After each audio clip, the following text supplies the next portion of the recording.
Exactement, c'est donc la pensée du jour. Un peu décalée, mais selon vous, dites-moi, est-ce que ça vous arrive déjà, ce genre de situation? Monsieur Rondon, vous voit rire? Moi, ça m'est déjà plusieurs fois arrivé Ah ouais? avec ma maman. Ah oui, attends, Ryan, dis-nous quelque chose. Des fois, vous faites la vaisselle et tout. Ouais. Vous avez les assiettes et tout. Vous demandez à maman, je vais déposer ça où? Elle dit, viens te déposer sur ma tête. C'est-à-dire, tu connais le lieu, tu viens me demander encore. Exactement. Donc, Exactement. ces genres de petites choses nous font rappeler de la... En tout cas, si je ramène ça sur le plan social, on voit des gens qui ont besoin de l'aide. Je vais parler du côté aide. Et on attend que la personne vienne demander d'abord. Ou bien, on demande à la personne, tu as besoin de l'argent. Alors qu'on sait que la personne, la manière dont la personne, en tout cas, son apparence, ou bien la manière dont apparence et puis sa vie, parce qu'on côtoie la personne chaque temps, on sait que non, cette personne a besoin de quelque chose. On attend. On veut que cette personne-là puisse venir nous demander d'abord et on lui demande, ça va? Est-ce que ça va? Des fois même, on est habitué, je ne sais pas si c'est au Togo ou bien en Afrique, on voit la personne sur le lit d'hôpital, on lui demande comment ça va. Oui, mais en même temps, c'est pour savoir s'il y a amélioration ou pas. Non, des fois, qu'est-ce qu'il faut demander? Des fois, on voit l'état de la personne, on sait que c'est critique. Mais on n'a plus besoin de lui demander comment ça va. On le soutient, simplement. On le soutient, on ne demande pas. On pose des questions. Ce qui est sur Wanda, la manière dont je te vois là, tu n'as pas besoin d'argent. Oui, il n'a pas besoin d'argent. Parce qu'il est bien mis, donc... La bonne va venir. Vous savez, on dit... Beaucoup de viande ne gâtent pas la sauce. Donc, même si vous voyez mon apparence, et que un véhicule, pas que j'ai besoin de l'argent. Donnez-moi, je vais vous allez voir. Vous allez voir comment je vais gérer. Vous en avez besoin ou pas? Donc vous avez la veste en même temps et puis on saura. Non. En même temps, j'ai bien aimé enfin, votre intervention. Je vous cours rapide. On va aller vers Madame Amande. En tout cas, c'est vrai qu'elle est très drôle, l'image. Et il y a des questions comme ça. On dit souvent, questions bêtes, réponses, voilà. Mais c'est vrai qu'effectivement, il y a des personnes, quand elles te voient, elles savent que tu es dans la situation, mais elles te posent encore la question et ça énerve, en fait. Ça énerve et ça pousse à des réactions pas possibles. Et après, ce sont les mêmes personnes qui se fâchent pour dire « Oui, mais pourquoi est-ce que tu m'as répondu comme ça? Tu n'aurais pas dû. » Mais en vrai, pourquoi est-ce que vous avez posé la question, en fait? Comme ça. Donc, c'est un peu ça, mais c'est aussi important, comme M. Wanda le disait, quand on remarque que la personne est dans telle situation, d'apprendre à plutôt aller vers la personne, tendre la main à la personne, plutôt que de poser la question. Mais il y a aussi des parties où il y a des personnes, en fait, qui sont imprévisibles.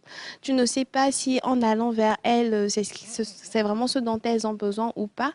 Donc, parfois, il y a des personnes à qui il faut vraiment demander, en fait, pas dans le même sens de l'image, mais il faut vraiment leur demander, par exemple, quand M. Wanda parlait des habits ou des assiettes, il y a des moments où parfois, c'est vrai que c'est le lieu habituel où on pose la chose, mais aujourd'hui, elle aimerait peut-être que ça soit là-bas, peut-être dans le placard, pas peut-être dans la bassine à assiette. Donc, le jour-là, mieux vaut lui demander, maman, je pose ça où pour éviter de te prendre une gifle. On t'a dit, je t'ai dit de mettre ça là-bas. Donc, pour éviter de te prendre une gifle, mieux vaut que tu demandes, en fait. Et pour finir, je pense que c'est déjà arrivé à un proche à moi, un aîné, une personne assez vieille quand même. Et cette personne, elle allait, il faisait nuit, il avait plu, donc il y avait de la boue, il y avait de l'eau. Et du coup, elle a glissé, elle est tombée. Il y avait des jeunes là-bas, et puis ils ont dit, oh, maman, Jania, baba, de l'eau. Et ils ne sont pas allés l'aider, en fait. Ils l'ont laissé là-bas, une personne assez vieille. Donc, pour dire comme quoi, voilà, ça arrive dans notre vie quotidienne et c'est vraiment important de prendre la peine d'aller vers les personnes, surtout quand on réalise qu'elles ont besoin d'aide. Aujourd'hui, il y a des accidents qui se passent en même temps. Les informations qu'on reçoit des fois, c'est quand tu es la première personne qui vient vers celle-là qui a eu l'accident, peut-être c'est sur ton certaines charges. Donc, ce qui fait qu'il y a des personnes aujourd'hui, quand on te voit dans une phase critique, surtout sur la voie, ils passent à côté. Or, ce n'est pas la meilleure des choses à faire. Tu ne sais même pas si c'est une personne que tu connais bien. Normalement, tu regardes de loin, tu passes. Or, c'est mieux de t'approcher pour demander, mais est-ce que ça va? En fait, est-ce que ça va quand la personne est malade ou bien quand la personne est sur un lit d'hôpital, pour avoir été dans le cas, ce n'est pas de savoir si dans le corps ça va psychologiquement. Des fois, tu es malade et psychologiquement, ça peut aller au fait, parce que tu sais qu'il y a des gens qui sont autour de toi, qui s'inquiètent pour toi. Dans le fait que psychologiquement, tu penses que ça va, fait que au fur et à mesure, tu puisses évoluer en fait en matière de guérison. Donc, le ça va là, ce n'est pas pour se moquer au fait de l'état de la personne, désolé pour ce que j'ai dit, mais c'est pour savoir psychologiquement. Parce que le docteur dit déjà, en fait, ou bien quand tu arrives au niveau du lit, il y a déjà ce qu'il y a, en fait. Tu vois sur le papier qui est accroché au lit que ça ne va pas. C'est ça le diagnostic. Mais Ça il faut dépend de la demander. clinique, hein. Oui, je refuse pas. Ça dépend de la clinique. De Des fois, l'hôpital, parce qu'il y en a il qui- faut aussi aller. C'est pourquoi j'ai parlé de docteur premièrement. Ah, non, mais- Docteur ou infirmier. Ouais, ouais. Maintenant, pour ce cas-là, ça nous arrive couramment.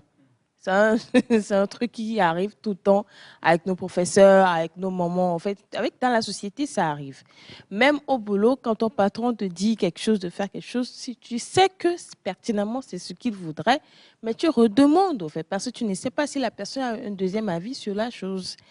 Et ici, dans le cas de la dame, moi, je dirais que c'était bien au monsieur de demander. Parce que tu ne sais pas l'état de la dame, ou psychologiquement, ou bien. Peut-être elle sait qu'elle est tombée, elle-même elle se rit de son truc, Elle se moque. elle se moque de sa situation, mais en fait, elle le prend bien. Des fois, on le prend bien. Parce que, donc, à Matitepoué. Mais quand tu passes, il y a des gens, ils ne t'ont pas vu de loin. Disons que le monsieur ne l'a pas vu de loin. OK. Vous voyez? Et puis, c'est un vieillard qui est sur un truc. Et il s'est approché, il est surpris de voir la personne, il demande, ah, tu es tombé? C'est une question normale. Est-ce que c'est la première réaction qu'il faille avoir quand vous voyez une personne à terre, peut-être dans une situation d'accident, je ne sais pas. Est-ce que c'est la première réaction qu'il faut avoir? En fait, parce que c'est jamais. de l'étonnement. En fait. C'est de l'étonnement. Donc selon c'est la moi. première réaction qu'il faut avoir, selon vous. Bon, pas Non, forcément, mais- mais si ça vient, c'est quelque chose de naturel. Bon, Madame Émilie, qui entend lire la Bible pour nous, forcément un verset. Allez-y. Bah, moi, j'ai vu l'image sous l'angle où des fois nous avons des personnes comme ça dans notre entourage qui nous prêtent main énormément. Et on sait pertinemment que d'une manière ou d'une autre, on doit rendre l'appareil, on doit rendre quand même quelque chose de bon à ces personnes-là. Maintenant, le jour où ces personnes-là ont besoin de nous, ben, on n'est pas là. Ça parle toujours d'aide. Hein. Je donne un exemple. Un jeune que tu appelles tous les jours, qui répond toujours.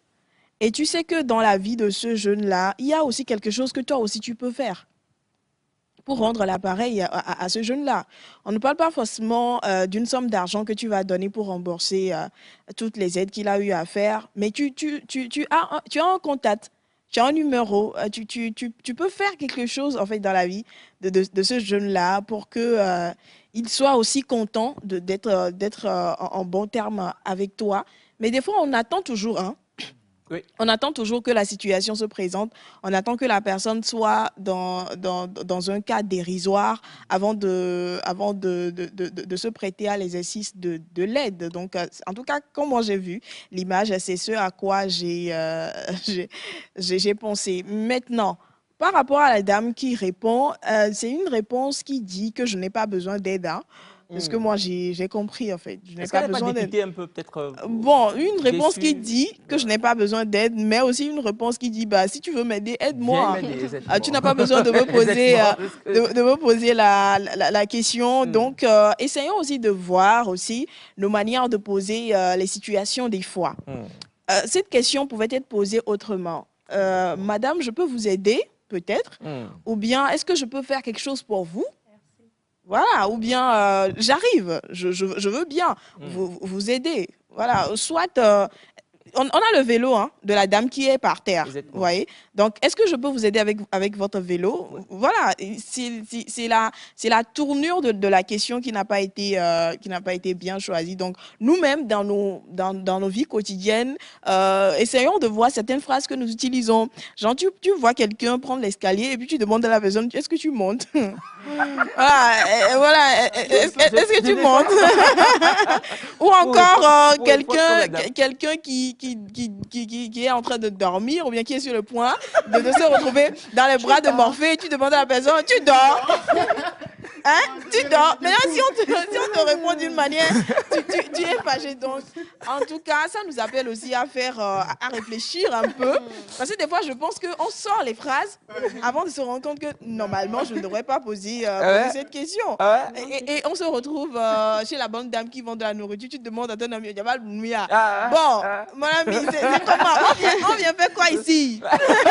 Si ce n'est manger. Non, voilà. mais on vient saluer la dame de... Non, pas forcément. Pas forcément. Donc, dans nos habitudes de tous les jours, essayons vraiment de revoir les questions que nous posons, de revoir les tournures, de revoir les mots que nous choisissons pour ne pas paraître, entre parenthèses, bêtes. Parce que des fois, il y a certaines questions qui n'ont pas lieu d'être. Hein. C'est ce que moi, j'ai à dire par rapport à l'image.